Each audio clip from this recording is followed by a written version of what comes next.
The temperature inside the elegant restaurant in Accra seemed to drop as Clara Mensah stared at the empty space where her place setting should have been. The table gleamed with gold-rimmed plates and crystal glasses, but the space in front of her chair was bare, a silent insult disguised as an oversight. Her husband, Ethan Ward, chuckled lightly, his British accent smooth as ever. "Oops, guess we miscounted," he said, though his smile didn't reach his eyes. Around the long table, 12 faces, his family and close friends, avoided looking at her. The laughter that followed was the kind reserved for those on the inside of a cruel joke. His mother, Eleanor Ward, adjusted her diamond earrings, catching the candlelight as she exchanged a satisfied glance with her daughter. Clara felt her pulse race, her fingertips tingling with betrayal. "Seems I'm not family after all," she said softly, standing. Her voice didn't tremble. "I'll see myself out."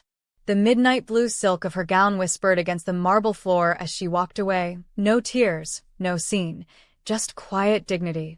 For 5 years, she had tried to belong. Tonight, they showed her exactly where she stood.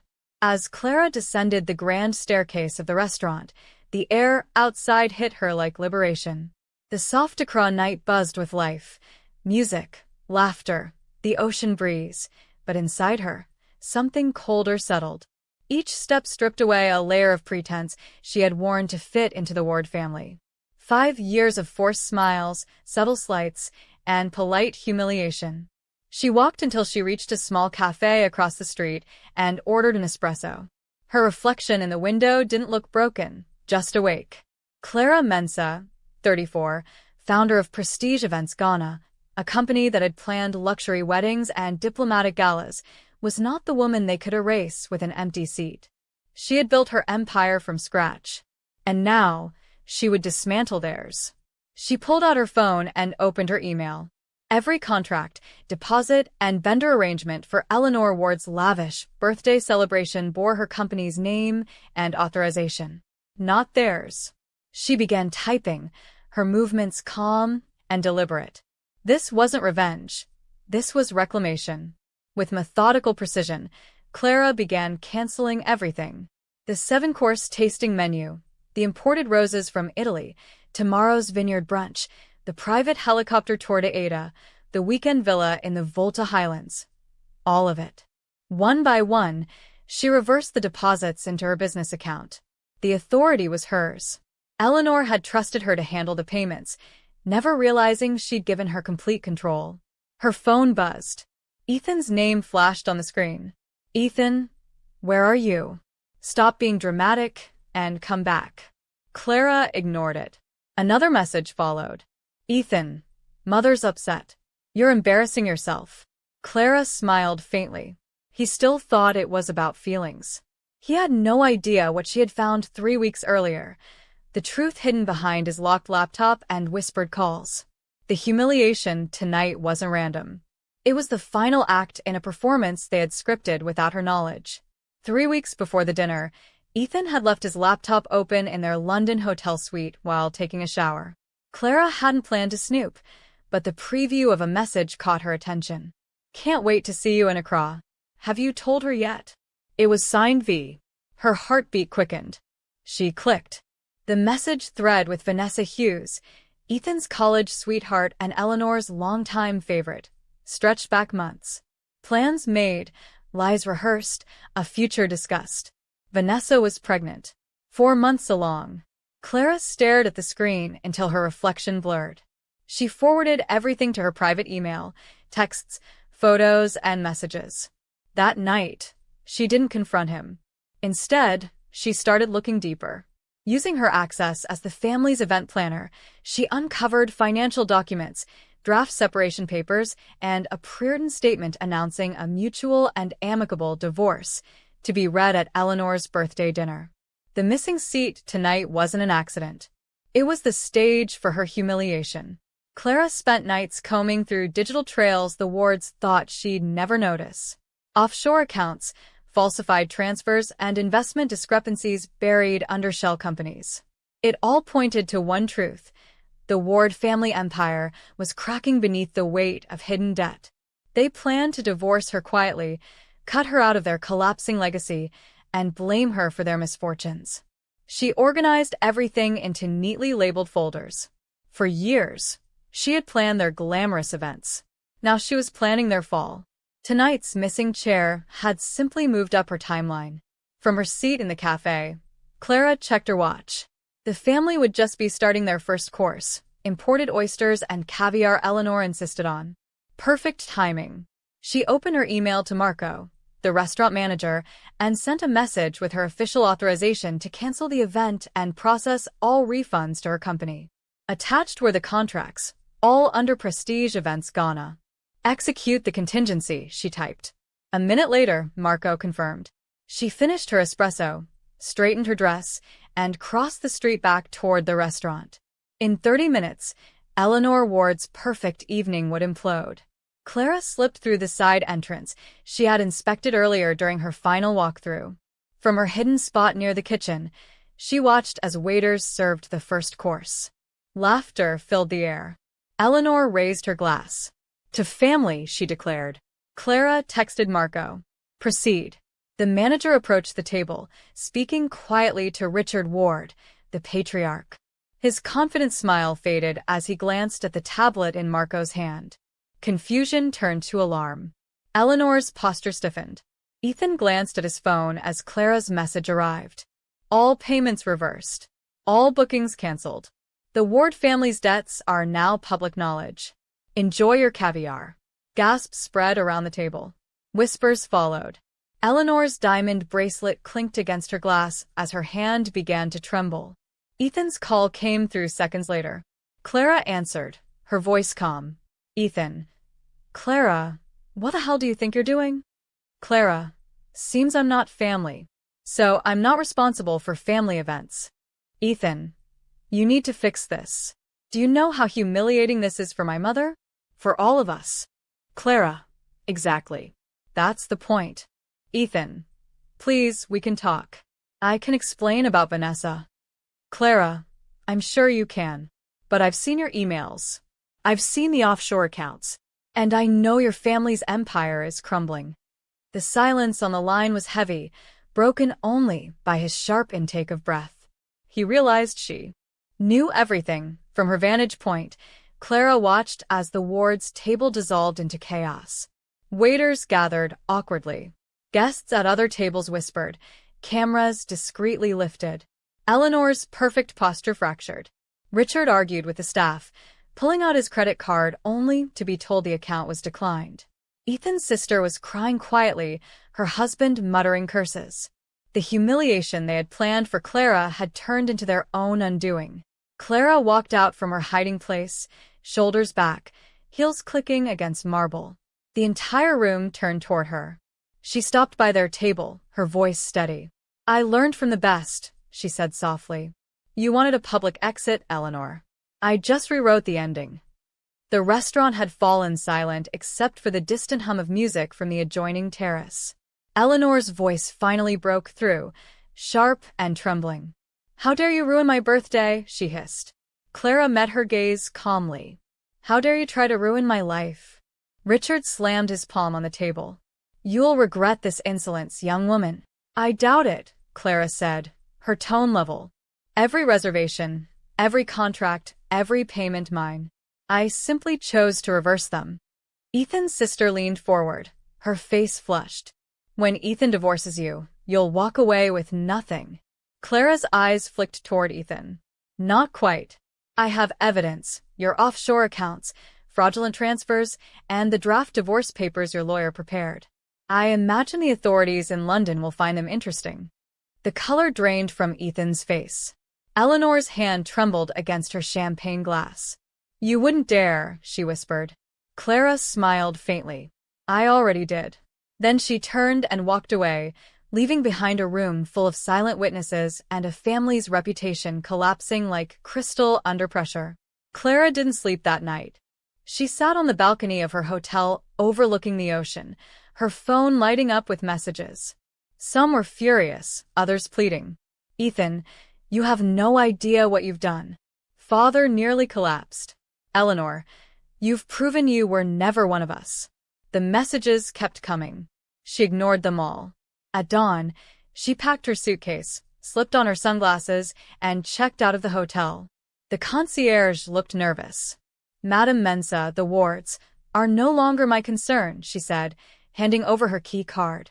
Outside, the morning light glimmered on the sea. For the first time in years, she felt light. She booked a direct flight to London using the airline miles she had earned from organizing the ward's lavish vacations. On board, she ordered champagne and toasted her reflection in the window. "To freedom," she murmured. By midday, word had spread through Accra's luxury circuit.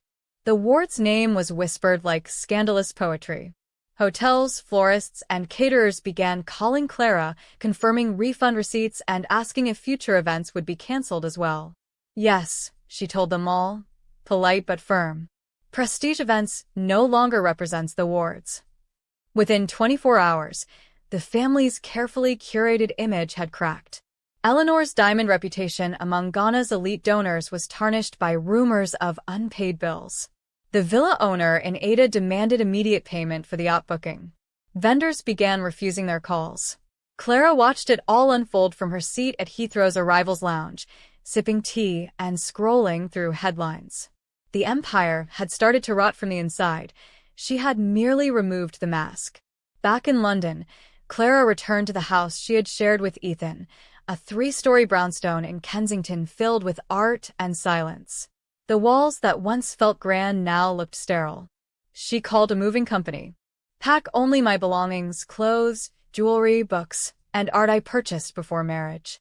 When the movers hesitated, she smiled. "Leave the rest. I want nothing that came from them." As boxes piled by the door, her phone rang again. "Ethan." She let it ring out. Later that evening, she drafted an email to her lawyer, attaching every document she'd gathered: bank statements, offshore records, contracts, and emails. "Hold these securely," she wrote. "They will be needed." She pressed send and leaned back, exhaling. It was done. 2 days later, the London Financial Journal carried a small headline buried in its business section: "Ward Holdings faces financial inquiry." The article cited anonymous sources claiming irregularities in company accounts and missing investor funds. Clara read it over coffee, unbothered. It wasn't her doing directly, just the natural consequence of exposure. By noon, 2 board members had resigned. That evening, Eleanor canceled her charity gala after donors withdrew. The cracks were no longer hidden. In every social circle that once idolized her, whispers had replaced admiration. Clara smiled faintly. The fall had begun, and it was elegant. Ethan appeared at Clara's new apartment unannounced one rainy afternoon. He looked nothing like the polished man she'd married. His hair was unkempt, his eyes tired. "You need to come home," he said quietly. "This has gone too far." Clara leaned against the doorframe. "Home? You mean the house you were planning to evict me from?" He stepped inside without asking. "The SEC is investigating father's accounts. 2 directors resigned. Mother can't show her face in Mayfair. Do you know what you've done?" "I exposed the truth," she replied evenly. "You did that yourself. I just turned on the lights." He ran his hands through his hair. "You're destroying us." "No, Ethan." "You destroyed us the day you chose deceit over respect." For a long moment, neither spoke.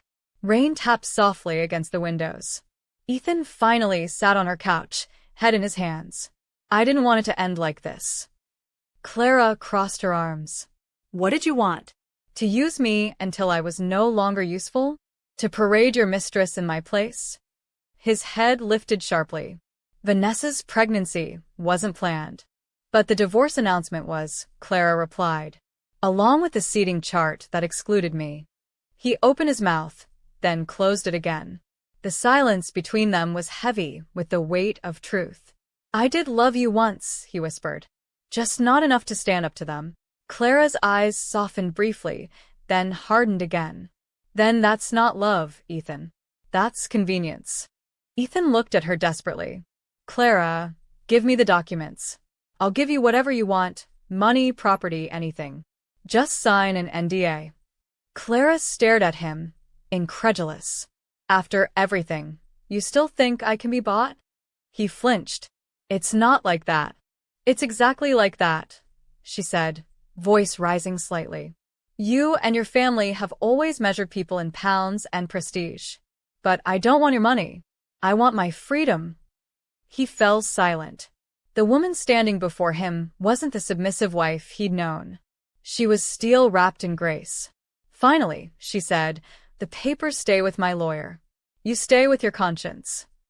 He turned toward the door, defeated. Within weeks, the investigation intensified. Newspapers splashed the story of Ward Holdings' hidden accounts across their business pages. Photos of Eleanor leaving her estate had bowed behind sunglasses, filled tabloids. Ethan was seen arguing outside a solicitor's office.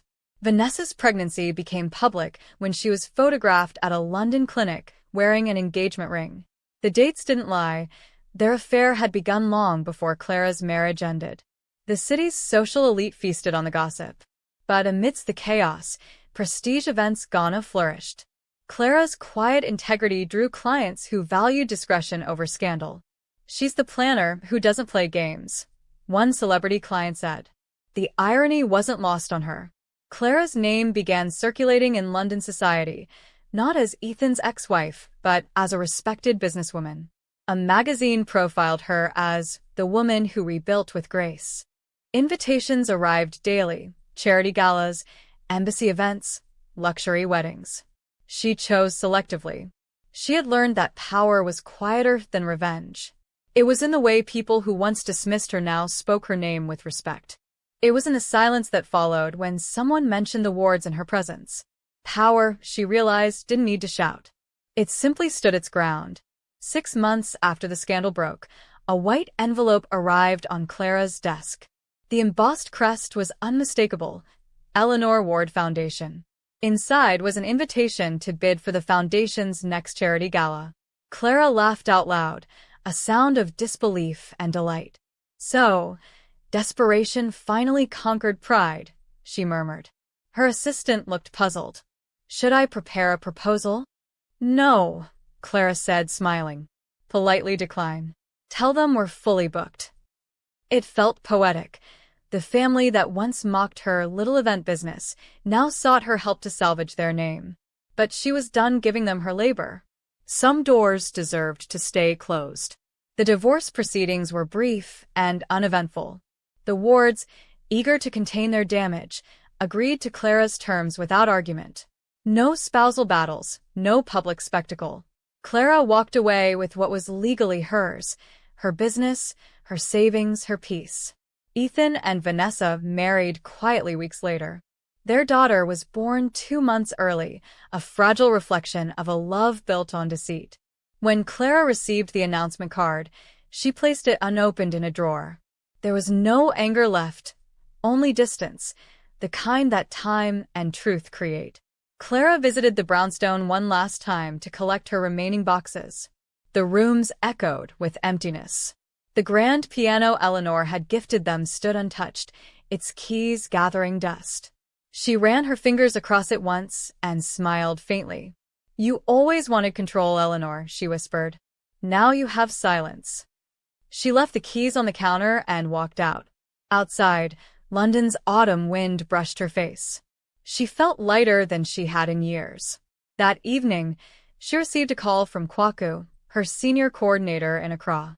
Madam Clara, the Prime Minister's office, wants to discuss a cultural diplomacy event next quarter. They asked for you personally. Clara smiled. Of course they did. Schedule a meeting. Her company had grown beyond borders. Contracts in Dubai, Milan, and Johannesburg. What the Wards had once mocked as a hobby had become a brand of excellence. We're not just event planners anymore, she told her team later. We're storytellers of legacy. Later that night, rain tapped softly on her apartment windows. Clara poured herself a glass of wine and replayed the events of the past year. The pain, the betrayal, the power reclaimed. Every scar had turned into a stepping stone. She had thought revenge would bring satisfaction, but it was peace that felt richer. Her phone buzzed with a new message. It was from an unknown number. I hope you're happy. She didn't need to ask who it was. She typed back one word. Finally. As months passed, The Ward scandal became old news. Another wealthy family took their place in the tabloids. Ethan's business ventures dissolved quietly, and Eleanor retreated from public life.